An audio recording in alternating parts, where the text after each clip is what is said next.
It didn't matter if I was in a high security penitentiary, a medium security prison, low security prison, or minimum security camp, and I served significant amounts of time in every one of the security levels. I always saw people making the same mistake. You know what it is? They're focusing on their time inside instead of focusing on what they're going to become.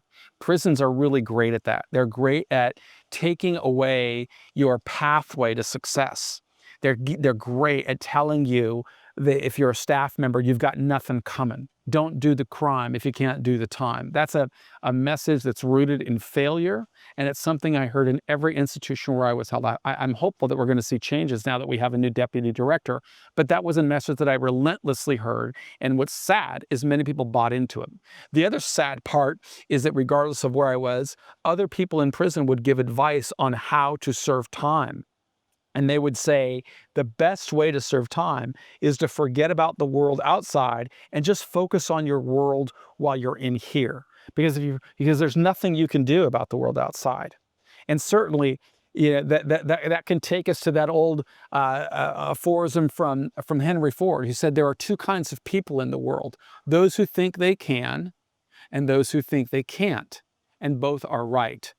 Right? If you don't think you can influence the world outside, you're right. I believed that I could influence the world outside. I knew that I wanted to come out of prison and lead a life of abundance, lead a life doing what I wanted to do when I wanted to do it. But I also understood the complications that I would have. Many people in prison don't fully appreciate the complications, all the collateral consequences that follow for somebody with a criminal conviction. It starts at the earliest stage when somebody, particularly a non-criminogenic person I'm talking about, somebody who doesn't think of himself as a criminal, but yet finds himself in that very awkward stage of United States of America versus your last name. Because that person doesn't think of himself as a criminal. He thinks of himself as a father, a grandfather, a husband, a wife, a sister, a brother, a good person, and this isn't really what defines me. And what's worse is the person believes that that's how others are going to see him.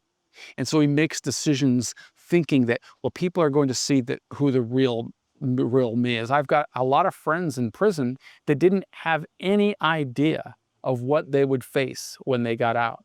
They didn't have any idea of how the job market would respond to them, how the credit market would respond to them, how potential customers would respond to them.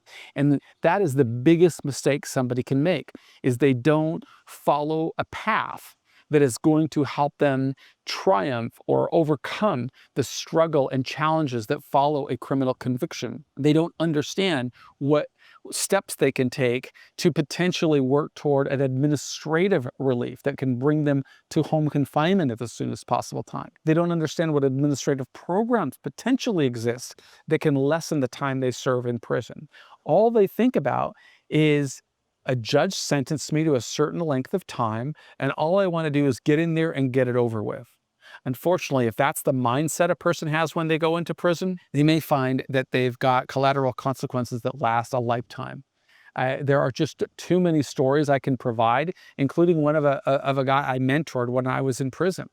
We were serving both of us were serving lengthy terms in prison. Both of us were in school, but my focus on getting an education was to build a series of businesses once I came home that would allow me to overcome the challenges of multiple decades in prison. He also had multiple decades in prison. He went to school, but for him, going to school was simply just to get a certificate, to earn a degree. And when I told him, no, you could earn a living from writing or from developing the skills, instead of thinking about how could I learn more about business or careers or opportunities, he chose to immerse his life in the prison environment.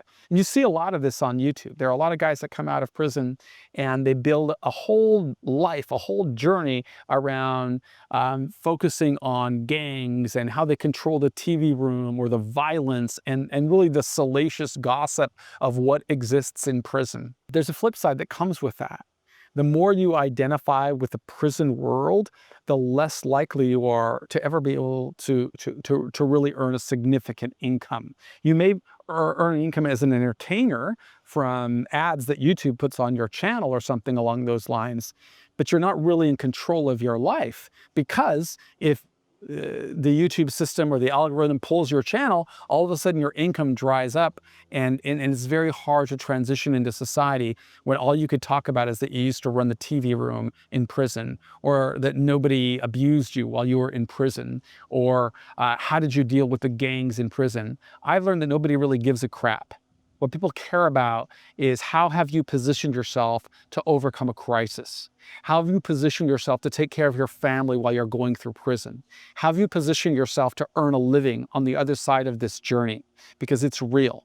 Our nation incarcerates more people per capita than any other nation, and people who come home are far less likely to be able to earn a living. In fact, right now, today, while I'm sitting here making this video in the comfort of my community, there are people in state capitals all across the country and in Washington, D.C., looking at spreadsheets. And they're figuring out how much money do we need to raise to build more prisons in the future.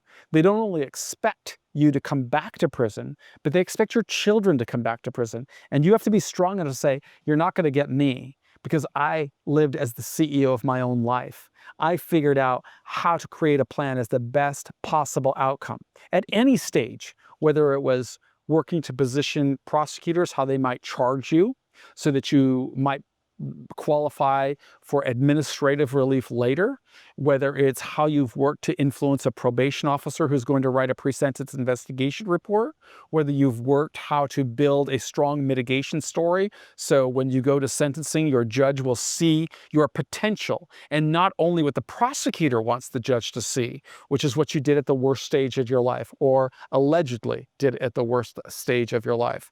If a judge is sentencing you, you've got to believe the judge believes you're guilty.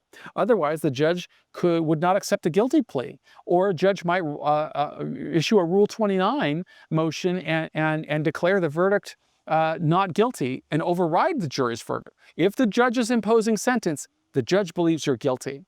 The appeals court may look at it differently, but it's very difficult to prevail in the appeals court. It's very difficult to get a conviction reversed or a sentence reversed. You have to work toward building that path. And the only way you're going to do that if you truly understand the landscape ahead.